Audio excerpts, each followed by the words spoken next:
सर्वप्रथम आपलं खूप खूप अभिनंदन सर. थँक्यू. सर आपण कुठून आहात? मी सोलापूर जिल्ह्याचा आहे, करमाळा तालुका. ओके.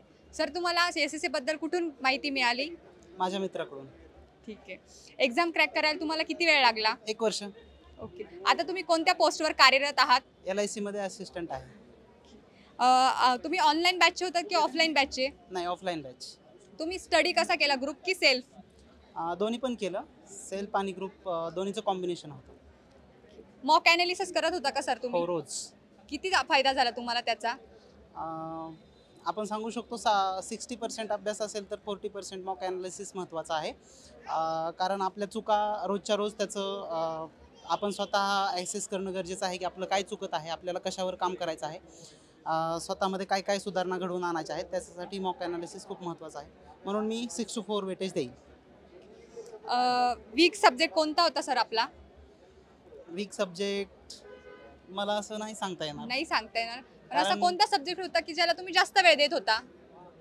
मी मॅथमॅटिक्सची जास्त तयारी करायचो. तोच थोडासा वीक होता असं म्हणलं तर काही हरकत नाही. या संपूर्ण प्रवासामध्ये एखादी मेमोरेबल गोष्ट किंवा आठवण?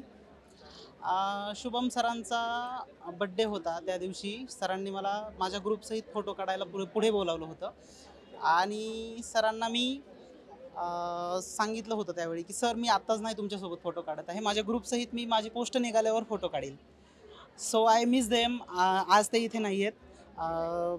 शरयू मकोडे RBIमध्ये आहे, आदित्य चव्हाण पुनावाला फिनकॉर्पमध्ये आहे, मंगेश भोकरे बीडचा आहे SBIमध्ये, प्रियांका रेड्डेवाड ग्रामीण बँकेमध्ये कार्यरत आहे आणि मी LICमध्ये आहे. आमच्या ग्रुपमध्ये सगळ्या मुलांचं सिलेक्शन झालं. एक दिवस घेऊन येऊन त्यांना शुभम सरांसोबत फोटो काढायचा आहे. That was the memorable thing I have ever had at SSA.